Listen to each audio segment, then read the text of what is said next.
आपण पाहणार आहोत कृषी उत्पन्न बाजार समिती जुन्नरचे उपबाजारावर ओतूर एपीएमसीचे कांदा बाजारभाव गुरुवार दिनांक 9 मे 2024 रोजीचे। आज ओतूरमध्ये कांदा आवक 22,127 पिशव्यांची कांदा आवक झाली होती। बाजारभाव पाहूयात। गोळे कांदे 170 रुपयापासून 210 रुपयापर्यंत गोळ्या कांद्यांना बाजारभाव पाहायला मिळाला, तर कांदे 130 रुपयापासून 190 रुपयापर्यंत विक्री झाली।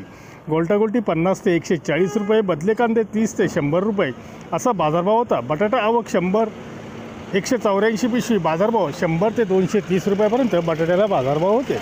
ओतूरमध्ये आठवड्यातून 3 दिवस लिलाव असतात, रविवार, मंगळवार, शुक्रवार। धन्यवाद। व्हिडिओ आवडला असेल शेअर व लाईक नक्की करा। चॅनलला सबस्क्राईब करा, बेल आयकॉनला क्लिक करा।